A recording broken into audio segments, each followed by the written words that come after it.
Lorsqu'on évoque le nom d'Anémone, la mémoire collective se remplit aussitôt d'images issues de films devenus cultes.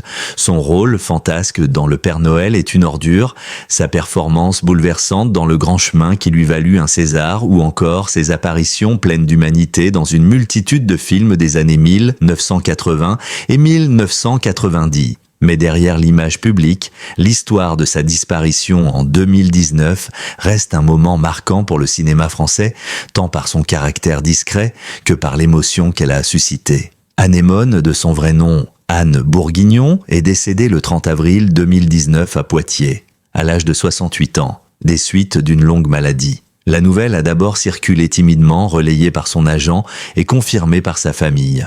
L'actrice avait choisi, fidèle à son caractère indépendant, de vivre ses derniers mois loin du tumulte médiatique. Cette disparition fut donc un choc brutal pour le grand public, car rares étaient ceux qui connaissaient réellement l'état de santé de l'artiste. Contrairement à d'autres personnalités qui partagent publiquement leur combat contre la maladie, Anémone avait opté pour la discrétion. Ses proches ont révélé après coup qu'elle se battait depuis plusieurs mois contre un cancer. Cette volonté de silence reflétait parfaitement son tempérament.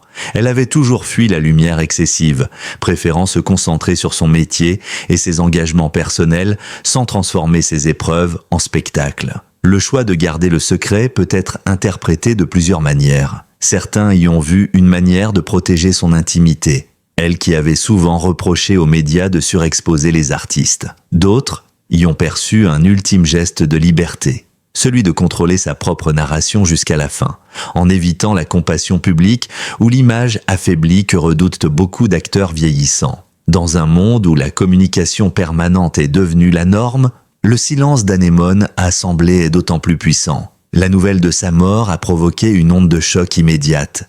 Les hommages se sont multipliés de la part de réalisateurs, de comédiens, de critiques et de spectateurs. Les médias ont rediffusé en boucle des extraits de ses films, rappelant son jeu si particulier, oscillant entre exubérance et fragilité. L'émotion fut d'autant plus vive que beaucoup n'avaient pas imaginé son départ si proche. À 68 ans, Anémone semblait encore jeune pour quitter la scène. Des figures emblématiques du cinéma français ont salué son talent et son originalité. Josiane Balasco, avec qui elle partageait l'aventure du Splendide, a rappelé leur complicité et l'importance qu'Anémone avait eue dans la création de personnages féminins atypiques. Jean-Pierre Bacri et Agnès Jaoui, qu'il avait de côtoyer, ont souligné son authenticité et son refus des concessions. Au-delà du cinéma, nombre de Français se sont souvenus avec tendresse de leur propre découverte de ces films, notamment dans les années 1980, une époque où Anémone incarnait un certain esprit libre. Il est intéressant de constater combien les circonstances de la mort d'Anémone reflètent son parcours. Elle n'a jamais cherché la facilité ni suivi les chemins classiques de la célébrité. Elle avait refusé de s'enfermer dans le succès commercial, privilégiant les rôles atypiques ou les œuvres exigeantes. Son départ, dans le silence et loin des caméras, ressemble à une conclusion logique d'une vie où la liberté individuelle passait avant tout. L'absence de mise en scène médiatique tranche avec d'autres disparitions récentes de stars du cinéma. Là où certains organisent leurs adieux comme des spectacles, Anémone a choisi la sobriété. Cela n'a pas empêché, bien au contraire, que son décès soit ressenti comme une perte immense pour la culture française. Le contraste entre son effacement volontaire et l'immensité de l'émotion collective illustre l'empreinte qu'elle avait laissée. La disparition d'Anémone pose également la question du rapport entre l'artiste et le vieillissement. Comme beaucoup de comédiens de sa génération, elle avait connu une carrière flamboyante dans les années 1980 et 1990 avant de voir ses apparitions s'espacer au cinéma. Ce recul volontaire, parfois accompagné de frustration, traduisait une lucidité sur les limites du métier d'actrice en France, particulièrement pour les femmes au-delà d'un certain âge. Son décès à 68 ans rappelle la fragilité de ceux qui, bien qu'immortalisés sur grand écran, demeurent des êtres humains confrontés aux aléas de la vie. Anémone elle-même avait souvent évoqué dans ses interviews sa peur de la dépendance et son rejet de la gloire superficielle. Cette vision presque prophétique trouve une résonance particulière dans la manière dont elle a vécu ses derniers instants. Dans les jours qui ont suivi sa mort, la presse française a redécouvert avec passion l'ensemble de son œuvre. Des rétrospectives télévisées et des hommages dans les cinémathèques ont permis aux nouvelles générations de découvrir l'étendue de son talent. Des articles analysant son jeu, son engagement et son parcours ont abondé, confirmant qu'Anémone ne se résumait pas à une actrice comique, mais à une interprète complète. Ce phénomène de réhabilitation posthume est fréquent, mais dans le cas d'Anémone, il a pris une force particulière. Son image avait parfois souffert de son franc-parler et de son refus des compromis. Sa mort a permis de dépasser ces malentendus et de se concentrer sur l'essentiel, son apport à l'histoire du cinéma français. C'est ainsi que, paradoxalement, son silence final a redonné de la voix à ses films. Aujourd'hui encore, 6 ans après sa disparition, le nom d'Anémone évoque à la fois la gaieté et la mélancolie. Gaieté parce qu'elle a su incarner des personnages fantasques et drôles qui continuent de faire rire les spectateurs. Mélancolie parce que sa carrière fut marquée par des choix radicaux qui l'ont parfois éloignée des feux de la rampe. Sa mort, dans un hôpital de province, loin de l'agitation parisienne, symbolise cette tension permanente entre célébrité et retrait. Le souvenir d'Anémone se nourrit donc de ce paradoxe. Une actrice adulée mais réticente à l'idée d'être une star. Sa disparition a figé cette image, renforçant encore le mythe d'une artiste qui aura toujours préféré être elle-même plutôt que de se conformer aux attentes. La mort d'Anémone, le 30 avril 2019, n'a pas seulement marqué la fin d'une vie. Elle a cristallisé l'essence même de son parcours artistique et humain. En choisissant le silence face à la maladie, elle a affirmé une dernière fois son indépendance et son authenticité. Le choc provoqué par l'annonce, suivi d'une vague d'hommages unanimes, témoigne de l'attachement profond que le public et le monde du cinéma avaient pour elle. Consacré à son décès et à ses répercussions, ouvre la voie aux chapitres suivants qui exploreront en profondeur les autres aspects de son héritage, sa valeur patrimoniale et son rapport à l'argent, son âge et son rapport au temps, sa famille et son intimité, ainsi que son mode de vie et sa biographie, car comprendre Anémone, c'est accepter de suivre les multiples facettes d'une artiste complexe, libre et inclassable.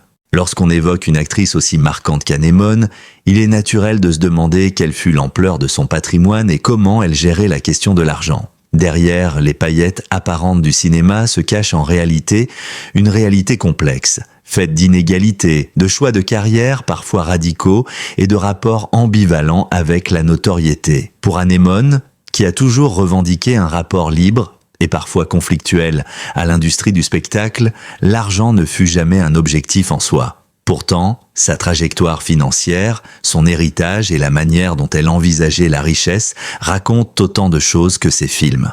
On pourrait croire qu'une actrice ayant tourné dans des succès aussi importants que Le Père Noël est une ordure ou Le Grand Chemin aurait accumulé une fortune considérable.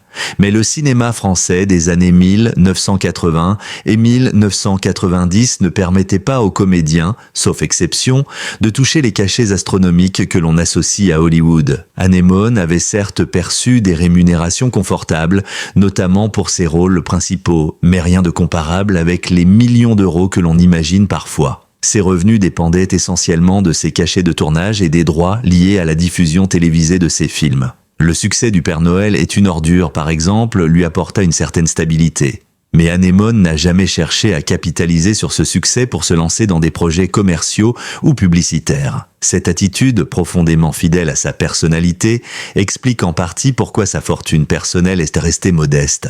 À sa mort, plusieurs estimations situent sa valeur nette entre 1 et 2 millions d'euros, une somme certes importante, mais très en deçà de ce que l'on pourrait attendre d'une actrice ayant marqué des générations de spectateurs. L'un des traits caractéristiques de la carrière d'Anémone fut son refus d'embrasser des rôles faciles uniquement pour l'argent. Elle privilégiait les projets où elle pouvait s'exprimer artistiquement, quitte à refuser des opportunités plus lucratives. Ainsi, alors que certains de ses camarades du Splendid poursuivaient leur carrière en multipliant les comédies grand public, Anémone opta pour des films plus exigeants, parfois produits avec des budgets modestes. Cette orientation artistique lui permit de remporter des récompenses prestigieuses, comme le César de la meilleure actrice en 1988 pour Le Grand Chemin, mais ne lui assura pas des revenus récurrents comparables à ceux d'autres comédiens. Son rapport au travail d'actrice illustre une tension constante.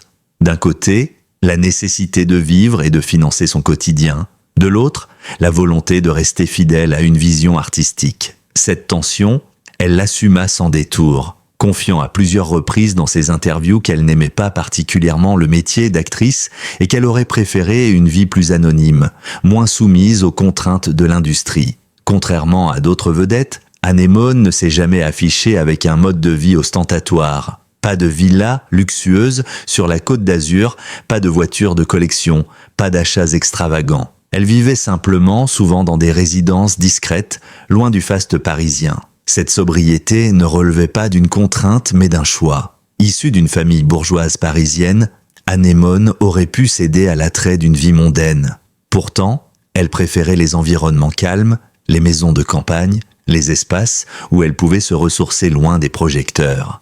Ses amis racontaient qu'elle aimait recevoir de manière conviviale autour de repas simples, sans chichi. Cette distance avec le luxe correspondait à son caractère direct et à son franc-parler légendaire. En ce sens, Anémone s'inscrivait dans une lignée d'artistes pour qui la richesse matérielle n'est pas une finalité, mais un outil au service d'une vie choisie. Elle préférait investir dans des projets de vie, des lieux où elle pouvait être en paix, des voyages, une éducation pour ses enfants, plutôt que dans la constitution d'un empire financier. À sa mort, la question de son héritage suscita une certaine curiosité. Anémone était mère de 2 enfants, dont Jacob, né en 1983, qu'elle avait élevé seule. Cet aspect de sa vie familiale influença directement sa manière de gérer son argent. Plus qu'une recherche de fortune, elle cherchait avant tout à assurer un avenir stable pour ses enfants, à leur garantir un cadre de vie digne et serein. Si son patrimoine ne fut pas immense, il se composait d'avoirs concrets.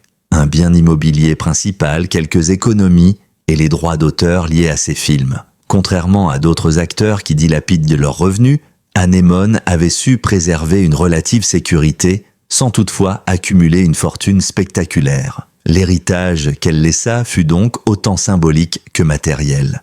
Un capital culturel, des œuvres inoubliables et une éthique de vie basée sur la sincérité et la modestie. Anémone n'était pas dupe des réalités financières. Elle avait souvent exprimé une certaine amertume quant aux inégalités du milieu du cinéma, où les acteurs les mieux payés sont rarement les plus talentueux. Elle dénonçait aussi l'hypocrisie d'un système, où l'art est constamment contraint par des logiques de rentabilité. Ce discours parfois critique lui valut d'être perçu comme marginal, voire rebelle, mais il reflétait une lucidité rare. Anémone n'idéalisait pas son métier. Elle voyait le cinéma comme un travail parfois pénible, souvent aliénant. Ses déclarations, parfois provocantes, choquaient ceux qui imaginaient que toute actrice devait se sentir comblée par la célébrité et l'argent. Elle, au contraire, confessait volontiers son désenchantement. Ces contradictions, aimer la liberté qu'offre l'argent tout en méprisant ses excès, forment un fil rouge de sa personnalité. Elles expliquent du pourquoi sa fortune, bien que modeste, n'était pas un échec mais l'expression d'une cohérence de vie. Vivre selon ses principes sans céder aux pressions extérieures. Si l'on mesure la richesse d'un individu, non pas à son compte en banque mais à l'impact qu'il laisse, alors Anémone fut immensément riche. Son nom reste associé à des œuvres intemporelles, ses répliques continuent de circuler dans la culture populaire, et son image demeure celle d'une femme authentique. Sa valeur patrimoniale, dans ce sens symbolique, dépasse largement les estimations financières. Elle est entrée dans le patrimoine cinématographique français, aux côtés de figures comme Balasco, Junio ou Clavier, mais avec une singularité qui la distingue. Celle d'une actrice qui n'a jamais couru après la lumière et qui par ce paradoxe même a marqué encore plus durablement. Le temps fut pour Anémone à la fois un compagnon fidèle et un adversaire impitoyable. Comme toute actrice, elle a vécu sous le regard permanent du public, qui scrute non seulement ses performances, mais aussi l'évolution de son visage, de son corps, de sa vitalité. L'histoire de sa vie familiale, son rôle de mère et son rapport à l'âge éclairent d'un jour particulier son parcours artistique et personnel. Ce chapitre s'attarde sur cette dimension, essentielle pour comprendre la femme derrière l'actrice. Anne Bourguignon, qui deviendra Anémone, naît le 9 août 1950 à Paris, dans une famille bourgeoise traditionnelle. Ce contexte social, à la fois confortable et strict, marque profondément sa jeunesse. Très tôt, elle ressent un décalage entre ce milieu conservateur et son propre tempérament libre. Elle se tourne vers les arts et la scène comme échappatoire. Grandir dans un tel environnement lui donna des atouts, une éducation solide, une ouverture culturelle, mais aussi un sentiment de contrainte. Elle racontera plus tard qu'elle ne s'est jamais véritablement reconnue dans le carcan bourgeois et qu'elle avait choisi la comédie pour s'émanciper. Cette volonté de rupture avec ses origines familiales nourrit une partie de sa carrière, car elle incarna souvent des personnages en marge, révoltés contre l'ordre établi. Si Anémone était discrète sur sa vie privée, un aspect ressort avec force, sa maternité. Elle a eu 2 enfants, dont son fils Jacob, né en 1983, qu'elle a élevé quasiment seule. Être mère célibataire à une époque où cela restait encore stigmatisé en France fut un défi immense. Elle a souvent confié combien la maternité avait transformé son rapport au monde. Son métier d'actrice, qu'elle considérait parfois comme une contrainte, devenait alors un moyen concret de subvenir aux besoins de son enfant. Ses choix professionnels furent influencés par cette responsabilité. Elle alterna entre films exigeants et projets plus rémunérateurs, non pas par goût du compromis, mais par nécessité maternelle. Son rôle de mère, elle le vécut sans se plier aux conventions. Elle refusait l'idée de jouer un rôle dans la vie réelle et revendiquait une éducation fondée sur la liberté et l'authenticité. Son fils Jacob, devenu adulte, rappela après sa mort combien sa mère avait incarné une figure à la fois exigeante et tendre, toujours présente malgré les aléas d'une carrière prenante. Anémone eut un rapport particulier au temps qui passe. Elle savait très tôt que l'industrie du cinéma, surtout en France, offre aux femmes une fenêtre de visibilité beaucoup plus étroite que pour les hommes. Après 40 ans, il devient souvent difficile pour une actrice d'obtenir des rôles intéressants, alors que leurs homologues masculins continuent à jouer des premiers rôles jusque tard. Cette réalité, elle l'avait anticipée et dénoncée publiquement. Elle n'acceptait pas l'idée que la valeur d'une femme dépende de sa jeunesse ou de son apparence. Elle avouait avec franchise qu'elle ne se reconnaissait pas toujours dans le miroir et que vieillir sous le regard du public était une épreuve particulière. Mais au lieu de chercher à masquer les signes du temps, elle choisit de les assumer. Là où d'autres actrices recouraient à la chirurgie esthétique ou se retiraient, Anémone continua de jouer des personnages plus âgés, plus fragiles, parfois en marge, qui correspondaient à son âge réel. Cette sincérité renforça son aura. Elle ne cherchait pas à séduire, mais à incarner avec une vérité brute. Si Anémone fut entourée d'amis, de collègues, de réalisateurs, sa vie privée fut marquée par une certaine solitude. Elle ne connut pas de mariage long et médiatisé contrairement à d'autres stars. Elle se consacra essentiellement à ses enfants et à quelques relations affectives restées discrètes. Ce choix d'indépendance contribua à son image d'artiste libre, mais aussi à une forme d'isolement. En vieillissant, elle s'éloigna du monde mondain et vécut dans des environnements plus calmes. Ses dernières années furent marquées par une volonté de retrait, comme si elle souhaitait protéger sa famille des projecteurs. Il serait injuste de réduire son rapport à l'âge à une lutte contre le vieillissement. Pour Anémone, le temps fut aussi une source d'inspiration artistique. Ses rôles les plus marquants, notamment dans Le Grand Chemin, reposaient sur une maturité émotionnelle qu'elle n'aurait pu atteindre plus jeune. Elle utilisait son expérience personnelle, ses blessures, ses désillusions pour enrichir ses personnages. Le passage du temps donnait une profondeur particulière à son jeu, une vérité qui touchait les spectateurs. En ce sens, elle transforma une contrainte en force, faisant de son âge une ressource plutôt qu'un fardeau. Lorsqu'elle décéda en 2019 à 68 ans, beaucoup exprimèrent leur surprise. On l'imaginait plus jeune, tant son image restait liée aux films des années 1980. Cela illustre un phénomène fréquent, les spectateurs figent les acteurs dans les rôles où ils les ont découverts. Pour le public français, Anémone était encore Thérèse du Père Noël est une ordure, une jeune femme maladroite et lunaire. Découvrir qu'elle approchait de 70 ans rappelait brutalement le passage du temps non seulement pour elle, mais aussi pour toute une génération de spectateurs. Sa mort eut donc un effet miroir. Elle rappela à beaucoup que leur propre jeunesse s'était éloignée. La famille d'Anémone, et notamment ses enfants, hérita non seulement de ses biens, mais surtout de son exemple de vie. Être l'enfant d'une actrice célèbre peut être difficile, tant la comparaison est permanente. Pourtant, elle avait toujours cherché à protéger ses proches des projecteurs. Après sa disparition, ses enfants se montrèrent discrets, respectant l'esprit de leur mère. Leur héritage est avant tout symbolique, une mère qui a privilégié la sincérité à la gloire et qui leur a transmis des valeurs de liberté et d'authenticité. La dernière étape de ce voyage dans la vie d'Anémone ne peut ignorer ce qui fit d'elle une artiste si singulière. Son mode de vie atypique et son caractère entier et la trajectoire biographique qui l'a menée de l'enfance bourgeoise à l'icône du cinéma français. Ce chapitre explore sa personnalité hors norme, ses choix de vie parfois déroutants et le parcours complet qui a façonné son identité. Anémone fut avant tout une femme libre, au sens le plus profond du terme. Elle refusait les conventions sociales, rejetait les contraintes de l'industrie cinématographique et n'hésitait pas à exprimer son opinion, même si elle allait à contre-courant. Ce franc-parler, souvent perçu comme de l'arrogance, était en réalité l'expression d'une sincérité brute. Elle détestait les faux-semblants. Là où d'autres acteurs jouaient le jeu des interviews calibrées et des discours flatteurs, Anémone disait ce qu'elle pensait, quitte à choquer. Elle pouvait critiquer un réalisateur, dénoncer le star system ou avouer qu'elle n'aimait pas particulièrement son métier. Cette attitude lui valut parfois des inimitiés, mais elle renforça aussi son image d'artiste authentique. Contrairement à beaucoup de ses contemporains, Anémone ne vivait pas dans le faste. Elle menait une existence discrète, parfois presque austère. Pas de soirées mondaines à répétition, pas d'excès tapageurs. Elle préférait la simplicité, les repas entre amis, les moments en famille et la tranquillité de lieux éloignés de Paris. Elle choisissait ses compagnons de route avec soin. Ses amitiés étaient de profonds, durables et souvent issues du milieu artistique. Mais elle savait aussi se retirer lorsqu'elle ressentait le besoin de solitude. Ce mode de vie en retrait correspondait à sa personnalité. Une femme de contraste, capable d'éblouir sur scène mais désireuse d'anonymat dans la vie quotidienne. Anémone ne fut pas seulement une actrice, elle fut aussi une femme engagée. Dans les années 1970 et 1980, elle participa à plusieurs mouvements militants, notamment en faveur de l'écologie et du pacifisme. Elle s'intéressait aux grandes causes sociales et utilisait parfois sa notoriété pour relayer des messages politiques.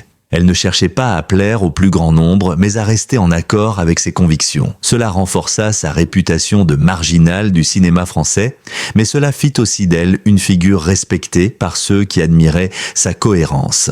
La carrière d'Anémone commença dans les années 1970, lorsqu'elle se lança dans le théâtre et le cinéma sous l'impulsion de Philippe Garrel. Elle adopta très tôt le pseudonyme Anémone, inspiré du titre d'un film, afin de se libérer de son patronyme bourgeois. Ce choix d'identité artistique marqua une rupture avec son passé et affirma sa volonté d'inventer sa propre voix. Elle connut la célébrité grâce au groupe du Splendid, avec lequel elle participa à la création de Le Père Noël est une ordure en 1979.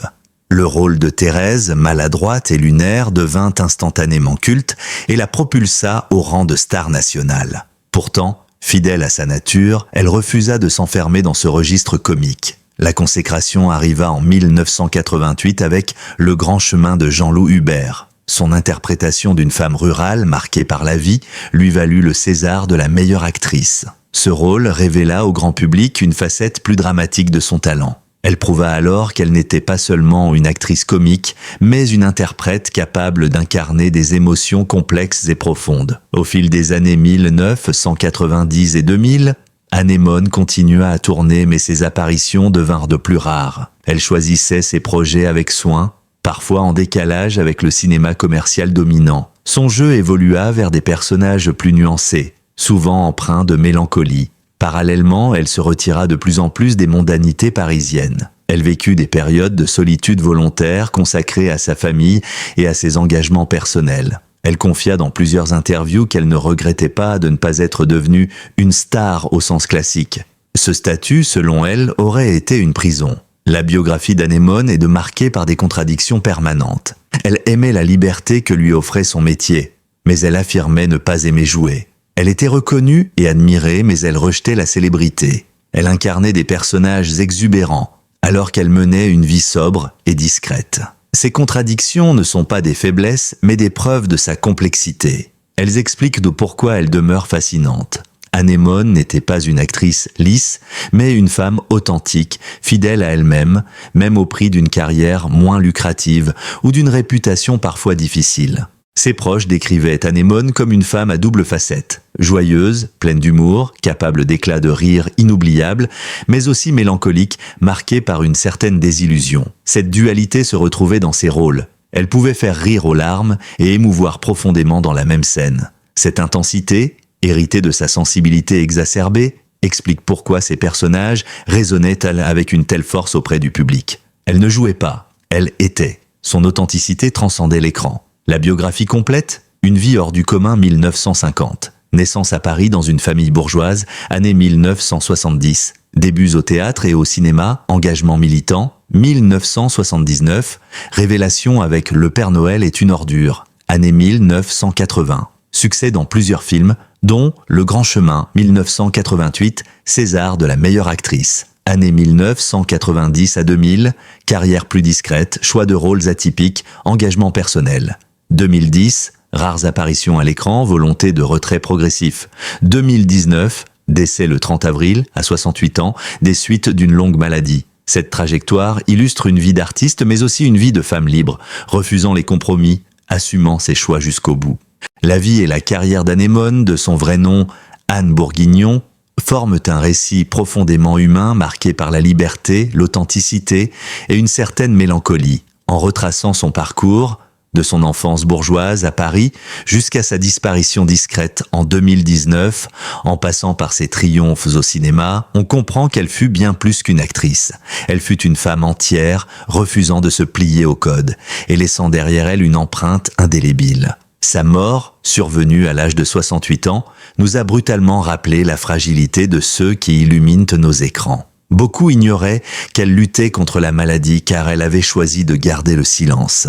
Ce choix n'était pas anodin. Il reflétait sa personnalité profonde, toujours attachée à préserver son intimité et à maîtriser sa propre histoire. En partant sans fracas, elle a confirmé ce qu'elle avait toujours incarné, une indépendance farouche. Sur le plan matériel, Anémone n'a jamais cherché la fortune. Sa valeur nette, estimée à 1 à 2 millions d'euros, peut sembler modeste pour une actrice aussi marquante. Mais cela correspond parfaitement à sa vision.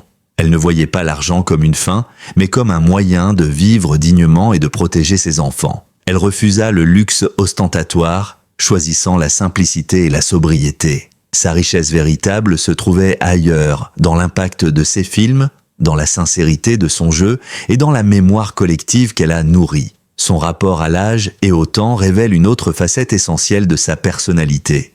Contrairement à tant d'autres actrices, elle ne chercha jamais à masquer les effets du vieillissement. Elle les assuma, les intégra même dans ses rôles. Vieillir sous le regard du public n'était pas facile, mais elle le fit avec une franchise rare, refusant les artifices.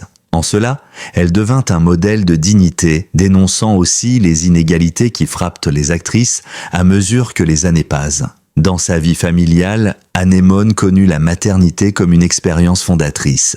Mère de 2 enfants, dont Jacob, elle affronta seule les responsabilités en conciliant travail artistique et vie privée. Elle refusa les conventions sociales, élevant ses enfants selon ses propres valeurs, la liberté, l'authenticité, l'indépendance. Ses proches, après sa mort, rappelèrent combien elle avait été une figure à la fois exigeante et profondément aimante. Mais, au-delà de la comédienne, c'est la femme qui fascine encore aujourd'hui. Anémone fut une personnalité solaire et mélancolique à la fois. Elle faisait rire aux éclats dans Le Père Noël est une ordure, mais elle bouleversait dans Le Grand Chemin. Elle incarnait des personnages extravagants mais menait une vie sobre et retirée. Ses contradictions, loin de l'affaiblir, la rendaient plus vraie, plus humaine. Elle fut aussi une femme engagée, sensible aux grandes causes sociales et environnementales. Elle utilisait sa notoriété pour défendre ses convictions, même si cela ne lui rapportait rien sur le plan matériel ou professionnel. Ce courage de s'affirmer, de dénoncer les injustices, contribua à sa réputation de marginale, mais aussi à son aura particulière. Aujourd'hui, son héritage est immense. Il ne se mesure pas en chiffres, mais en émotions, en souvenirs, en répliques cultes qui continuent de circuler. Ses films sont encore regardés, ses performances étudiées, et son nom évoque toujours une actrice qui a préféré la vérité aux apparences. Elle est entrée dans le patrimoine cinématographique français, aux côtés des plus grands, avec cette singularité qui la distingue, celle d'une artiste qui refusa de se laisser enfermer par les attentes. Sa vie entière nous enseigne une leçon universelle. Il est possible de rester fidèle à soi-même, même dans un monde qui pousse à la compromission. Elle n'a pas toujours choisi les chemins les plus faciles, mais elle a toujours choisi ceux qui correspondaient à sa conscience. Et c'est sans doute ce qui explique pourquoi, 6 ans après sa mort, son souvenir reste aussi vivace. En repensant à Anémone, on ne peut qu'être saisi par la cohérence de son parcours. Une enfant de la bourgeoisie qui devient une actrice anticonformiste, une star nationale qui refuse les fastes du star system, Une femme célébrée pour ses rôles comiques, mais qui reçoit son César pour un rôle dramatique. Une artiste adulée, mais méfiante vis-à-vis de la gloire. Une mère célibataire qui transforme ses épreuves en force. Elle fut tout cela à la fois. Une comédienne talentueuse, une femme indépendante, une mère courageuse, une citoyenne engagée, une personnalité inclassable. Son souvenir n'appartient pas seulement à ceux qui ont vu ces films dans les années 1980, mais aussi aux nouvelles générations qui découvrent son art et comprennent que, derrière le rire et la fantaisie, se cachait une femme d'une profondeur rare. À travers ces récits, une certitude demeure. Anémone restera, pour longtemps encore, une figure incontournable du cinéma et de la culture française. Et si vous avez lu jusqu'ici, c'est que vous partagez vous aussi une admiration pour cet artiste unique, pour continuer à découvrir des histoires comme celle-ci, pour rendre hommage à d'autres figures inoubliables et pour ne rien manquer des récits passionnants que nous préparons, je vous invite à vous abonner dès maintenant à notre chaîne. En vous abonnant, vous soutenez notre travail de mémoire, vous participez à faire vivre la culture et vous nous encouragez à poursuivre ces portraits détaillés. Activez également la cloche pour être prévenu de chaque nouvelle publication. Anémone nous a quittés, mais son esprit demeure. À travers ses films, à travers nos souvenirs et à travers ces récits que nous partageons ensemble, elle continue d'exister. Alors, si vous souhaitez vous aussi prolonger cet héritage, rejoignez notre communauté. Ensemble, faisons en sorte que le nom d'Anémone ne soit jamais oublié. Merci pour votre lecture, merci pour votre fidélité. Et surtout, n'oubliez pas, abonnez-vous, commentez et partagez pour que la mémoire de nos grandes figures continue de briller.